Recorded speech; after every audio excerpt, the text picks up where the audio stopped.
ওয়াকফ সম্পত্তি ও তৃণমূল কংগ্রেসের বিরুদ্ধে একাধিক দুর্নীতির অভিযোগ তুলে মালদায় শাসক দলের বিরুদ্ধে বড়সড় ক্ষোভ দেখা গেল। দীর্ঘদিনের সক্রিয় শতাধিক তৃণমূল কর্মী ও সমর্থক শুক্রবার বিকেলে মিম পার্টিতে যোগদান করলেন। মালদার রতুয়া 1 নম্বর ব্লকের চাঁদমণি 2 গ্রাম পঞ্চায়েতের রসুনপুর এলাকায় এই যোগদান সভা অনুষ্ঠিত হয়। যোগদানকারী কর্মীরা দাবি করেন, বিগত 10 বছর ধরে তৃণমূলের সঙ্গে যুক্ত থাকলেও বর্তমানে দলের কার্যকলাপ ও দুর্নীতির কারণে তারা তিতিবিরক্ত হয়ে এই সিদ্ধান্ত নিয়েছেন। পাটনা হলদিগ্রাম চারমানি 2 এ আজকে 100 পরিবারের লোক আজকে টিএমসি ছেড়ে আজকে যোগদান করলো আমাদের মিম পার্টিতে।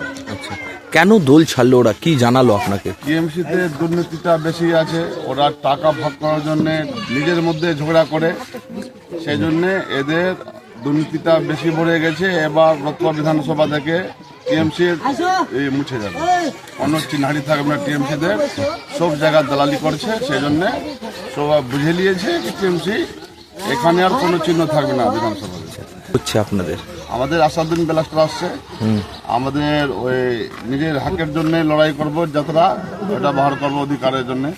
অধিকার যাত্রা করছেন বলছি, প্রত্যেক বিধানসভায় হবে আপনাদের অধিকার যাত্রা?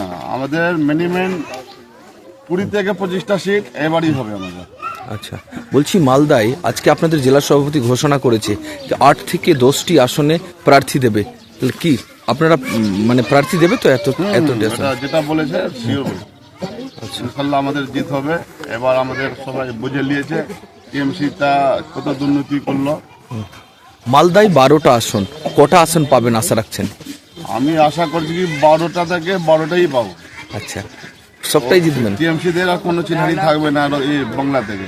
আচ্ছা, মানুষ কি দলে দলে আসছে আপনাদের কাছে? মানুষ কি দলে দলে আসছে আপনাদের কাছে? আমাদের ডেলি কাজ চলছে, ডেলি ফোন আসছে। আজকে আবার ফোন এসছে ওই ভাদো থেকে।